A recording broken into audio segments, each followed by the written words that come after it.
Hello, folks, and welcome to another review and thoughts on. I'm going to try to make this one as short as possible because okay. Yeah, maybe I should have watched the very first one or the others. The only one really I saw of the Hatchet franchise is the third one with Daniel Harris, who makes a cameo at the very end credits or post credits, whatever. Like this is a Marvel universe. Um, I don't know why they didn't just continue on with her character or something, but okay, whatever. I guess they are going to with the fifth one. I don't care. This movie, okay, so again, I'm not really mad or anything like that, or this isn't really a rant, but I'm not really the biggest fan of Victor Crowley as a character. I mean, again, I'm not familiar with the other movies except for the third one, where and they do explain like in the opening of this, which is pretty cool that they to catch you up if you haven't seen the others, where Victor Crowley disfigured as a child and growing up, and kids teased him a lot. I guess house caught on fire at one point, and his dad axed him in the face accidentally and ruined him even more, I guess.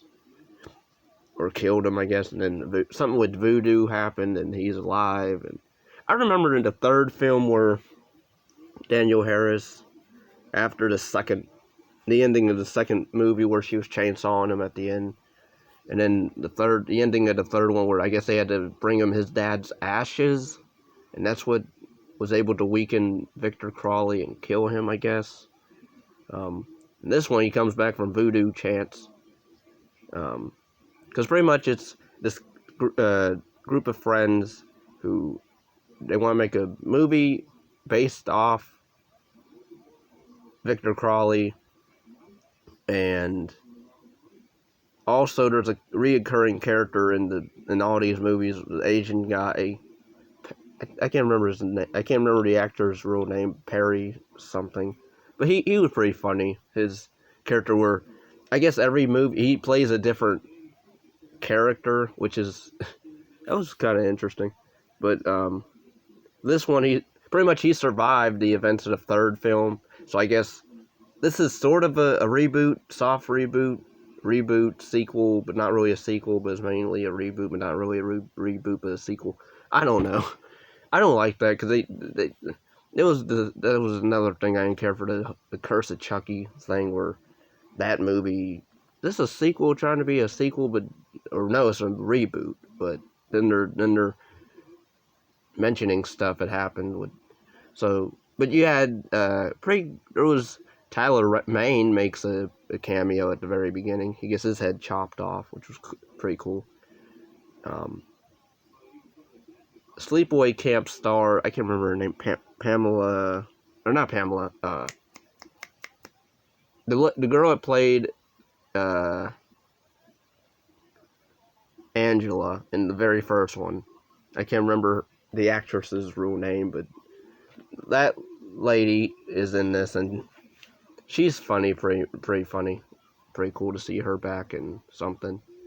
But yes, you have two sets of characters, really, or two groups of characters. There's the group that wants to make a Victor Crowley movie, and they want to meet the survivor of the third movie, the Asian guy, Andrew, and he's got famous, but some people think he's also a murderer, which is why he survived. And for a movie it's supposed to be a slasher, and it's supposed to have boobs and nudity. There's really not, like, there's really only maybe 2.5 shots of nudity in this, because there's a girl wants her to sign her boobs, wants him to sign her boobs at the book signing thing, which was funny, because even he was uncomfortable, like, I thought you want me to sign the book, and then she's like, make it out to me and my dad. So I thought that was funny. Some of the humor in this is pretty funny. What else? You do get to see a guy's dong, literally shriveled up on the desk or on the table, whatever, because he wants Andrew to sign it too. He's like, "What? You a homophobe?" So, but even I'm like, I'm not doing that. I'm not doing that. I'll sign anything else, but or not. Okay, I'm not signing I'm not signing your butt cheeks. I'm not signing your dong. And I'll sign boobs, maybe 3 sets. That's it. But anything else, no. Everything else, fine. Those 3 things, no. But yeah, and then it's Andrew with his publicist, the sleepaway camp killer lady, and these other people who want to go to the swamp because they want to, I guess, do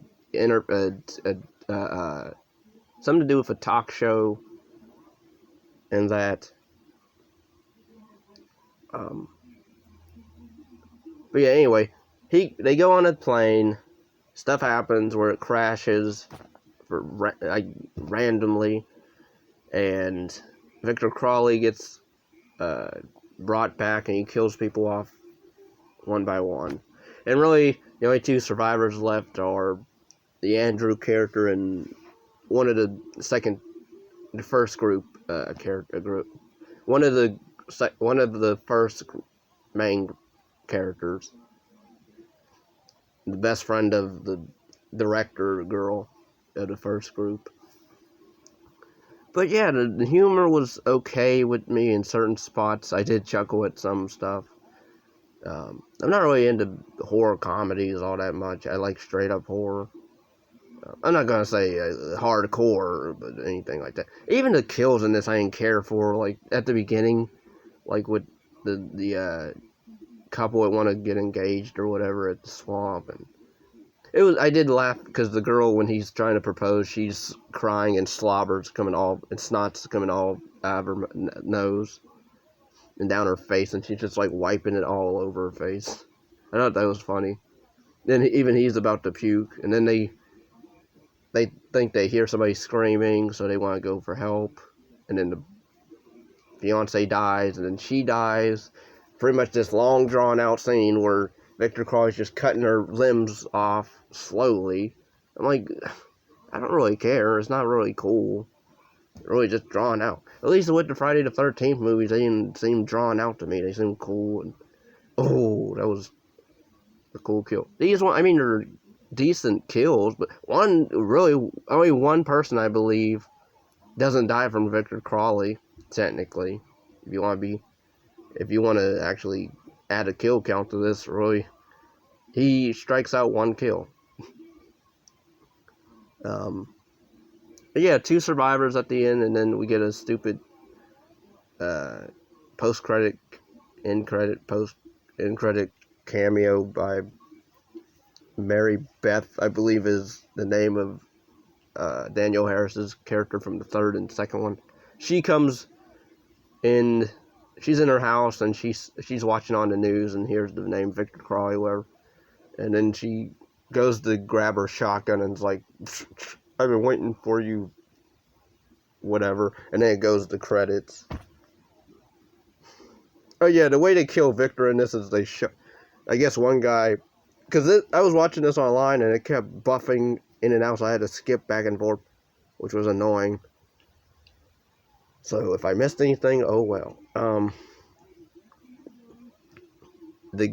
So there's 3 survivors at first, and then the one,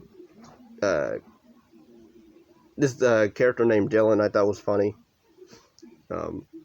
Pretty much he sacrifices himself, and I guess it looked to me, I guess he must have jumped into the plane spinner engine thing with Victor Crowley, so that's why he's dead, so there's only 2 people left. But yeah, overall, this movie was just I don't get the praise for this at all. If not, I mean, mainly, I guess, the gore, but at the same time, I can care less about the gore, because some of it was drawn out and too over the top for me. So, I don't know. I like some over-the-top stuff, but this Adam Green, come on. Anyway, if anybody is a fan of this franchise, that's cool. Maybe I made the mistake of going into this one first, because it's the fourth one, but yet they want to treat it like it's a reboot. But then I don't like that. I mean, you really don't even need to watch the others to watch this, to me, it seemed, because they explained what Victor Crowley was about. But then I guess if you want to know about the